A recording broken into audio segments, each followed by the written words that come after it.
Looking to improve your fantasy baseball team with some savvy trades? Let's find 3 guys to buy low and 3 that you can sell high right now. Let's start with Seiya Suzuki in Chicago. This is a guy who I guess could be considered a post-hype sleeper. Got a lot of buzz coming into last season, one of the big name international signings coming from Japan.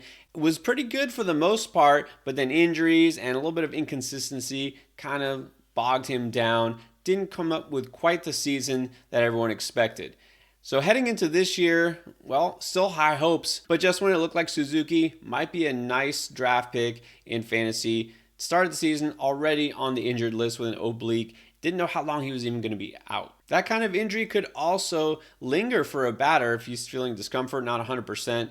Well, Suzuki just came back a week ago, and he's on fire already. 8 hits in his first 6 games, hitting .348 right now, and he's doing what he does, and that's hitting a lot of line drives. This is a guy who will get a lot of singles and doubles, the occasional home run, but he does make hard contact. Early on, the strikeout rate is a little higher than you'd like, but again, it's been a week. This is a guy who has pretty good plate discipline overall. So I expect that the average can sustain over the course of the season. The power, again, not elite, but 20 home runs definitely in play, assuming he stays on the field the rest of the year. Another thing he has in his advantage this year is that this Cubs offense looks totally different. Guys like Dansby Swanson and Cody Bellinger off to great starts so far. And at the top of the order, you have Nico Horner playing great. Patrick Wisdom is on fire.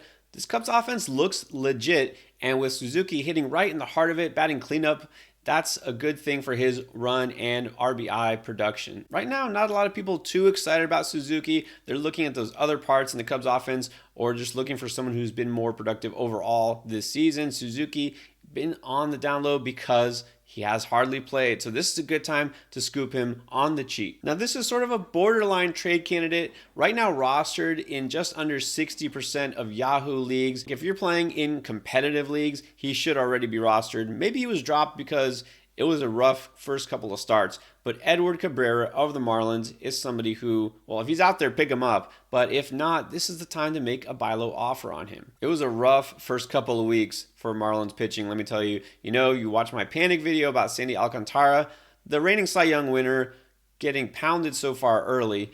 Well, Trevor Rogers looked like he was turning things around, and now he's hurt. Then there's Edward Cabrera, who could not even find the strike zone in his first 2 outings. Now, on the surface, if you look, here's the good thing. He only allowed 2 runs, exactly 2 runs in each of his first 4 starts. That actually sounds really good.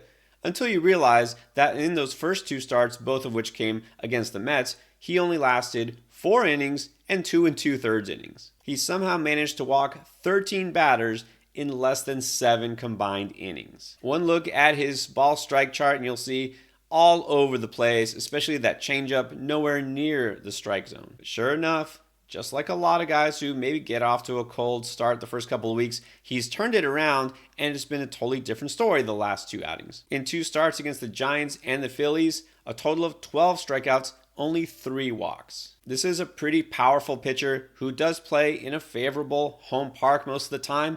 He has the ability to punch out batters, so if he's staying in the strike zone or near the strike zone, he can get batters to chase on that changeup, and he's got the heat also to get by batters. So I think the control issues were just something he's got to get out of his system, slow spring, because this is a player who doesn't come in with a lot of name value. He's kind of one of those sleepers that you hope pans out, but then you see him off to that kind of start, and then you start to worry maybe he's just not worth rostering. So if your league mates are a little hesitant on him still, this is the time to strike, throw out an offer. I wouldn't go so high as to offer an established mid-tier rotation piece for him, but maybe offer another kind of sleeper, somebody you don't think will pan out. Maybe a Jack Flaherty or a Bailey Falter type of guy. All right, now you're going to have to stay with me on this one.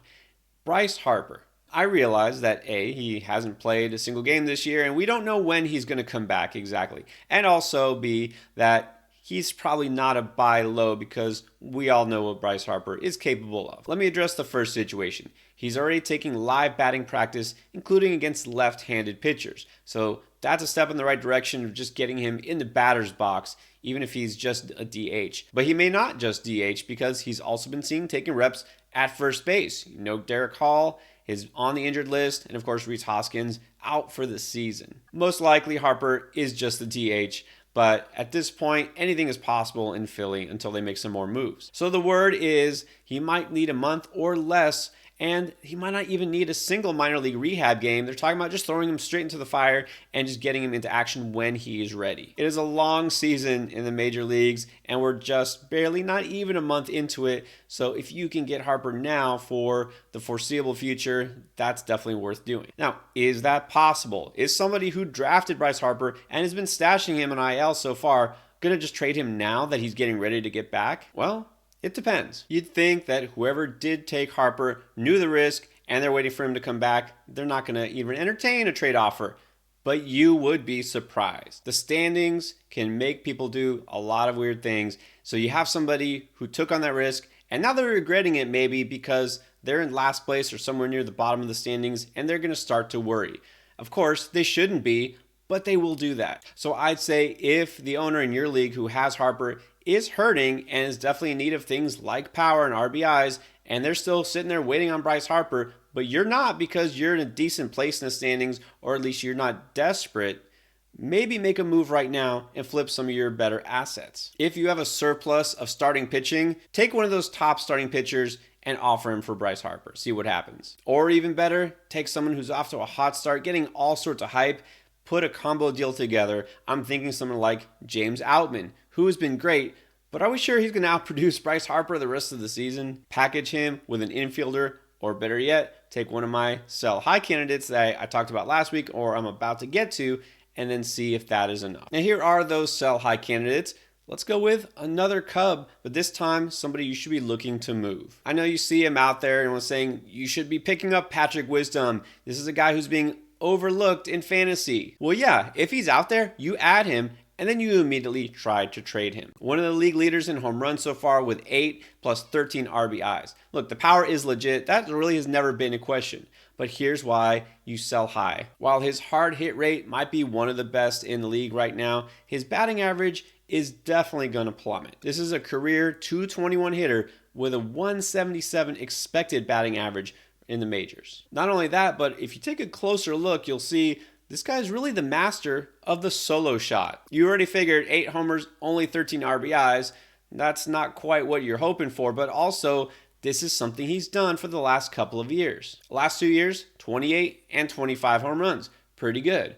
But along with that, only 61 and 66 RBIs. Honestly, this reminds me of a guy who I remember watching way back in the day when I first started watching baseball.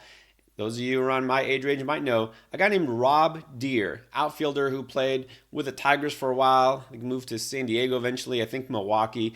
Big guy, lots of power, but almost always it came with the bags empty in low leverage situations, and the batting average wasn't anything to write home about. Wisdom is that guy who will help you pretty much in one category and kind of a little bit in RBIs, but you're really going to be left wanting at the end of the day because he's going to eventually drag down your batting average and the runs, and there's no steals. Capitalize on this hot start and the hype that he's getting and flip him right now for a legit power hitter. Now here's a player that I'm not sure you should be selling just yet, but pretty soon start entertaining thoughts of trading AJ Minter in Atlanta. That might sound crazy because he's got the closing job and he's been lights out so far. An ERA of 2, a whip of .78, got 4 saves and a win already. So here's the thing. He's not really the closer. He's holding down the job because you might remember Raisel Iglesias was hurt back right before the season started, still on the IL, on his way back. We could see Iglesias as soon as next week, and if not, it won't be much longer. And that means Minter is going to go back to a setup role. How do I know this? Why don't they put Iglesias in low leverage situations, working back slowly? Why not keep Minter as the closer when he's been so good? Well, been there, tried that. You might recall back in 2018, Minter was the closer through the second half of the season, or at least co-closer. Him and Arodys Vizcaíno got 15 saves that year and looked really good. So what happened the following year? Came in as the closer, and it wasn't long before he was demoted. He got lit up, couldn't hold on to the job, which is why ever since he's been a setup guy. I'm not saying things can't be different. Maybe he wasn't ready for the job then and he is now. Who knows? But I will say I'm not going to count on it I know Iglesias will at least come back and be co-closer, if not take over the job completely. Sure, a lot of things have changed since then. That Braves team back then, their best starting pitcher was Mike Fultonowicz. This version of Minter could be the real deal, but I'll just say I'm going to try to maximize value whenever I can. If you are good enough on saves, and I'll say this because if you drafted Minter, you probably didn't draft him expecting 30 plus saves because he wasn't supposed to be the closer this year. So as long as you're good enough on relievers and you're not desperate for saves, I would try to flip Minter while I can. And then here's an easy one. I've been warning against Chris Sale since preseason, not drafting him, worried about him after he got lit up like a Christmas tree his first couple of starts. But now, one really solid start, and he's back, right? He's back. This is it. Are we going to believe the one really good start or the three terrible starts? If you're choosing just to look at the last start, that's called recency bias, my friends. No doubt he was really good, struck out 11 Twins, only gave up 3 hits in 1 run. But that was one game.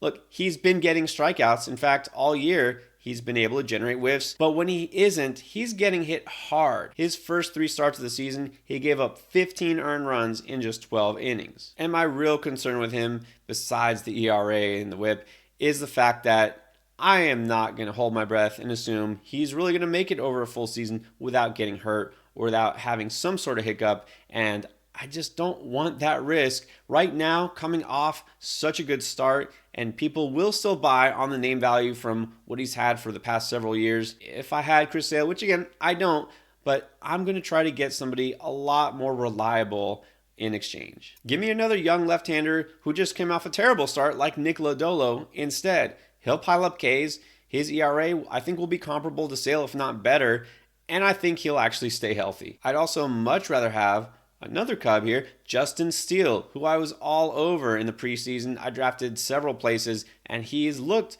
kind of like an ace. Give me Steele, who has very little name recognition, instead of Sale. That's 3 up, 3 down for trade values.